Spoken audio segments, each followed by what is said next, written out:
Hello, beautiful souls, and welcome back to the channel. I'm so excited you're here with me today because we're diving into one of the most life changing books I've ever encountered. And honestly, if you've ever felt stuck in life, if you've ever avoided challenges because you were afraid of failing, or if you've ever wondered why some people seem to bounce back from setbacks while others get crushed by them, then this video is going to transform how you see yourself and your potential. Today we're exploring Mindset by Carol Dweck, and I want you to grab your favorite drink, get comfortable, and prepare to have your mind completely blown about how your beliefs about your abilities literally shape your reality. So who is Carol Dweck? She's a world-renowned psychologist at Stanford University who spent decades studying motivation and mindset. But here's what makes her story so fascinating. She didn't start out trying to revolutionize how we think about success and failure. She actually began by studying how children respond to failure and challenges, and what she discovered was so profound that it changed education, parenting, business, and personal development forever. She found that the single most important factor determining whether someone succeeds or fails isn't talent, isn't intelligence, and it's not even hard work. It's something much more fundamental. It's how you think about your abilities and potential. Now let me ask you something. When you face a challenge or when you fail at something, what's the first thought that goes through your mind? Do you think, I'm just not good at this, or I'm not smart enough? Or do you think, I haven't figured this out yet, or I need to try a different approach? That difference, my friend, is everything. And it's exactly what Dweck discovered in her groundbreaking research. Let me share the core foundation of Dweck's work, because this is where everything begins. She discovered that all of us operate from one of two fundamental mindsets about our abilities. The first is what she calls the fixed mindset. This is the belief that your qualities like intelligence, talent, and abilities are basically static traits. You have a certain amount, and that's it. People with a fixed mindset believe that you're either smart or you're not, you're either talented or you're not, you're either good at something or you're not. The second mindset is the growth mindset. This is the belief that your abilities and intelligence can be developed through dedication, hard work, and learning from failure. People with a growth mindset see challenges as opportunities to grow, they view effort as the path to mastery, and they understand that failure is simply information about what doesn't work yet. Now here's what's absolutely fascinating about Dweck's research. She found that these mindsets create completely different realities for people. When someone with a fixed mindset faces a challenge, their brain is essentially asking, will I succeed or fail? Will I look smart or dumb? Will I be accepted or rejected? But when someone with a growth mindset faces the exact same challenge, their brain is asking completely different questions. What can I learn from this? How can I improve? What strategy should I try next? And here's the thing that blew my mind when I first learned this. It's not just about how you think about challenges. These mindsets literally change how your brain processes information and how you respond to the world around you. Dweck's research shows that people with a growth mindset have more neural activity when they make mistakes because their brains are actively trying to learn from the error. People with a fixed mindset, on the other hand, show less brain activity when they make mistakes because they're shutting down rather than learning. Let me give you a real-world example that perfectly illustrates this difference. Dweck studied students who were struggling with math. When students with a fixed mindset got a problem wrong, they would often say things like, I'm just not a math person, or I'll never be good at this. They would avoid challenging math problems and give up quickly when things got difficult. But students with a growth mindset would say things like, I need to try a different strategy, or I haven't learned this concept well enough yet. They would seek out challenging problems because they saw them as opportunities to grow. And the results were astounding. The growth mindset students not only improved their math skills dramatically, but they actually started to enjoy the subject more. They went from seeing math as something that exposed their limitations to seeing it as something that expanded their capabilities. That's the power of mindset, my friend. Now let's dive deeper into how these mindsets play out in different areas of life, because this isn't just about school or work. This affects your relationships, your parenting, your health, literally everything. In relationships, people with a fixed mindset often believe that if you have to work at a relationship, it means you're not compatible. They think that true love should be effortless and automatic. So when conflicts arise, or when they have to put effort into understanding their partner, they see this as a sign that the relationship is doomed. People with a growth mindset, on the other hand, see relationships as something that grows and develops over time.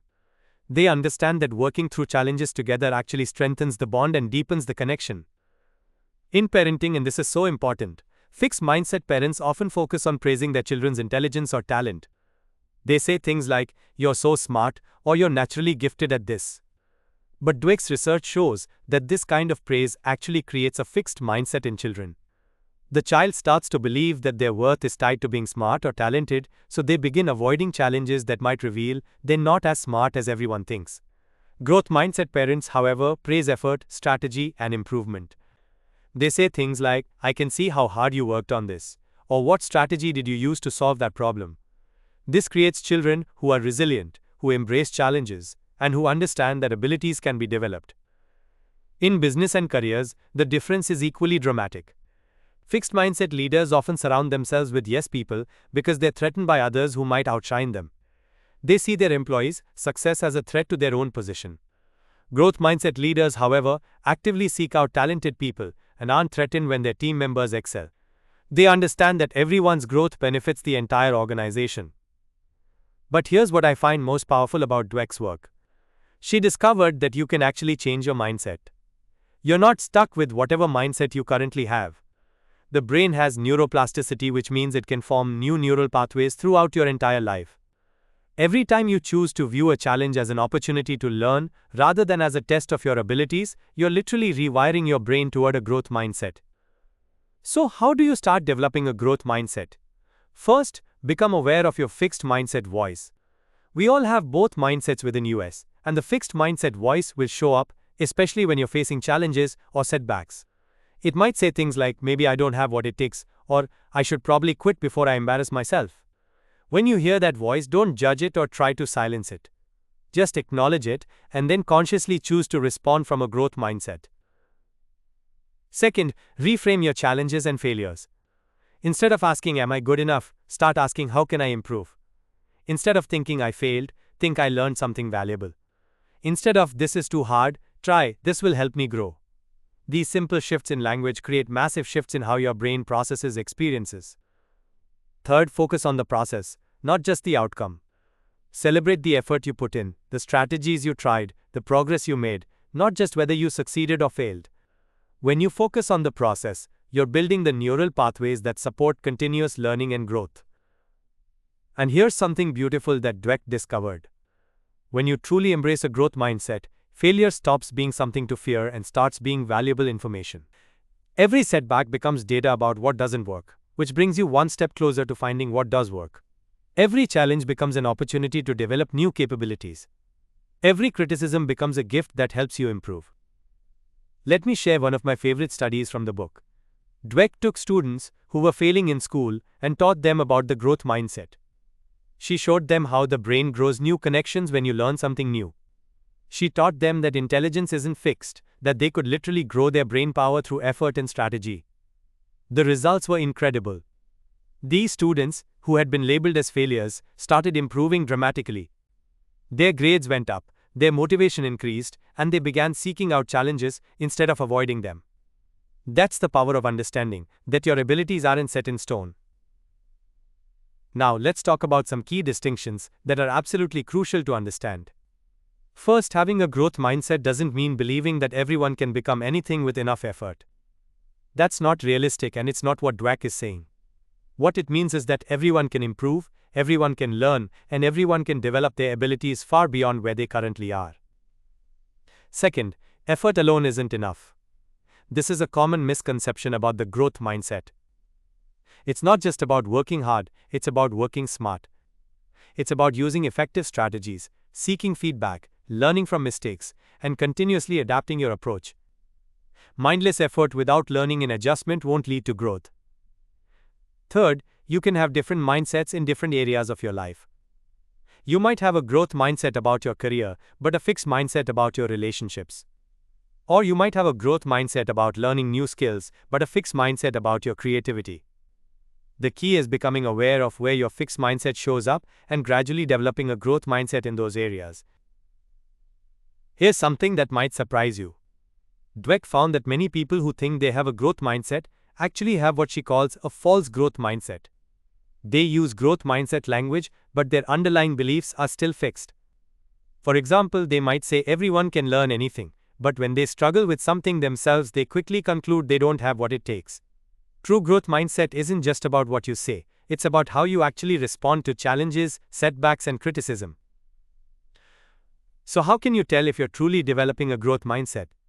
Here are some signs to look for. You start to feel excited about challenges, rather than threatened by them. You begin seeing effort as something admirable, rather than as a sign of weakness. You start viewing feedback and criticism as valuable information rather than as personal attacks. You begin to feel inspired by other people's success, rather than threatened by it. And most importantly, you start to see setbacks and failures as part of the learning process, rather than as evidence that you should give up. Let me give you some practical ways to implement this in your daily life. When you wake up each morning, instead of thinking about all the things you have to do, think about all the things you get to learn. When you face a difficult task, instead of asking, "Can I do this?" ask, "How can I approach this?" When someone gives you feedback, instead of getting defensive, ask, "What can I learn from this?" When you see someone who's better than you at something, instead of feeling inadequate, ask, "What can I learn from them?" Also, start paying attention to how you talk to yourself and others. Replace "I can't do this" with "I can't do this yet." Replace "I'm not good at this" with "I'm still learning this." Replace "this is too hard" with "this will help me grow." These simple language shifts will gradually rewire your brain toward a growth mindset. And here's something powerful for those of you who are parents, teachers, coaches, or leaders. The way you give feedback to others has enormous power to either foster a fixed mindset or a growth mindset. Instead of praising intelligence or talent, praise effort, strategy, and improvement. Instead of saying "You're so smart," say "I can see how much thought you put into this." Instead of "You're naturally good at this," say "Your practice is really paying off." This helps create an environment where people feel safe to take risks, make mistakes, and keep learning. Alright, my friend, let's wrap this up. Here are the key takeaways from mindset that I want you to remember. First, your beliefs about your abilities shape your reality. If you believe your abilities are fixed, you'll avoid challenges and give up easily. If you believe your abilities can grow, you'll embrace challenges and persist through setbacks. Second, failure isn't the opposite of success, it's a stepping stone to success. Every failure teaches you something valuable that brings you closer to your goals. Third, effort and strategy are more important than natural talent. With the right mindset, consistent effort, and effective strategies, you can develop abilities far beyond what you thought possible. Fourth, you can change your mindset at any age. Your brain has the ability to form new neural pathways throughout your entire life. Every time you choose growth over fixed thinking, you're literally rewiring your brain. Fifth, focus on the process, not just the outcome. Celebrate your effort, your strategies, your learning, and your improvement, not just whether you succeed or fail. And finally, surround yourself with people who support your growth. Seek out mentors, friends, and colleagues who challenge you to improve, rather than those who just tell you how great you already are. My friend, understanding and applying these principles will transform not just how you approach challenges but how you experience life itself. You'll stop being afraid of not being good enough and start being excited about becoming better. You'll stop seeing obstacles as roadblocks and start seeing them as opportunities. You'll stop being threatened by other people's success and start being inspired by it. Remember, you have incredible potential within you, and with a growth mindset, there's literally no limit to what you can learn, who you can become, and what you can achieve. The only question is, are you ready to embrace the journey of continuous growth and discovery? If this video has inspired you to develop a growth mindset, please hit that subscribe button and let me know in the comments what area of your life you're most excited to approach with this new perspective. I love hearing from you, beautiful souls, and remember, I'm cheering you on every step of the way. Until next time, keep growing, keep learning, and keep believing in your amazing potential.